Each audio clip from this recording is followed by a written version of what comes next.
நேத்து நம்ம ஸ்கூல்ல நடந்த ஒரு இன்சிடென்ட் தான் உங்க எல்லாருக்கூடயும் ஷேர் பண்ணணும்னு நான் நினைக்கிறேன். இது ஒரு அவேர்னஸ்க்காக நான் போடுற வீடியோ. நேத்து வந்த ஒரு என்கொயரி என்னன்னா, ஒரு அம்மா ஒரு 3.5 வயசு பையனை பிளே ஸ்கூல்ல சேர்த்தணும் அப்படின்னு வந்தாங்க. சேர்த்தனதுமே அவங்களோட நீடு என்ன, இப்ப சாதாரணமா ஒரு பிளே குரூப்லயோ ப்ரீ கேஜிலயோ வந்து சேர்த்துறாங்க அப்படின்னா ஒன்றும் டிஃபரன்ஸ் கிடையாது. ஆனா ஒரு நீடுக்காக என்னன்னா, ஒரு டாக்டர் சொல்லி அவங்க வந்து சேர்த்துறாங்க. குழந்தைக்கு ஸ்பீச் டிலே இருக்குது, குழந்தை சரியா கம்யூனிகேட் பண்ண மாட்டாங்க. அவர் சொல்றது அவங்க அம்மாக்கு மட்டும்தான் புரியுது, மத்தவங்களுக்கு யாருக்குமே புரிய மாட்டேங்குது. இந்த கேப் எப்படி வந்துச்சு அப்படின்னா, இந்த அம்மாவுக்கு இன்னொரு குழந்தை 1.5 வயசுல ஒரு குழந்தை இருக்குது. இப்ப இந்த செகண்ட் பேபி பிறந்தும் போது இந்த ஃபர்ஸ்ட் பேபிக்கு 1 year 6-7 months ஆயிருக்கணும். இந்த 1 year 6-7 months வரைக்கும் குழந்தை growth எல்லாம் நல்லா இருந்துச்சு, நல்ல கம்யூனிகேஷன் ஸ்கில் இருந்துச்சு, எல்லாருக்கும் அந்த பேசுறது எல்லாமே நல்லா தான் இருந்த குழந்தை. All of sudden second baby வந்ததும் அம்மாவை டிஸ்டர்ப் பண்ணக்கூடாது அப்படின்றதுக்காக டிவி போன் இதை கொடுத்ததுனால குழந்தை அதோட ஓன் வேர்ல்டை கிரியேட் பண்ணிக்கிச்சு.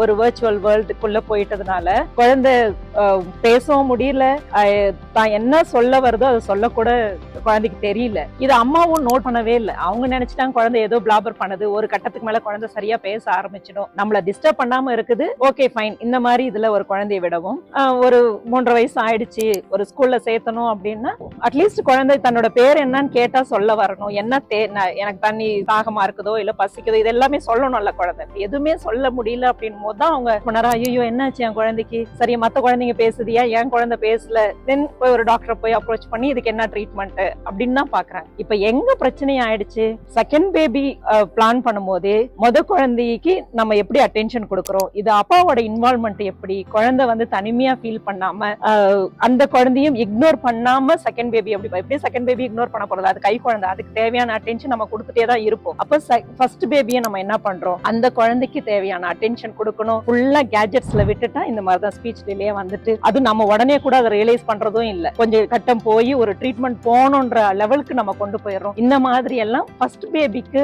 இந்த தயவு செஞ்சு இக்னோர் பண்ணாம அந்த பிள்ளைக்கு செய்ய வேண்டிய bonding, how you communicate with the child, இது எல்லாமே ரொம்ப ரொம்ப முக்கியம். இது நான் ஒரு ரெக்வெஸ்டா யங் பேரண்ட்ஸ்க்கு சொல்றேன். when you are planning for a second baby, இது எல்லாமே நீங்க கணக்குல எடுத்துக்கணும். இது அப்பாவோட ரோல் ரொம்ப ரொம்ப முக்கியம். ஃபர்ஸ்ட் பேபியோட கனெக்ட் ஆகி அம்மாவுக்கு கொஞ்சம் போதுமான அளவுக்கு செகண்ட் பேபிக்கு டைமும் கொடுத்து அந்த பாண்ட் கிரியேட் ஆகும்போது நீங்க ஃபர்ஸ்ட் பேபியை இக்னோர் பண்ணாம கொண்டு போறது ரொம்ப ரொம்ப முக்கியம். தேங்க்யூ ஃபார் வாட்சிங்.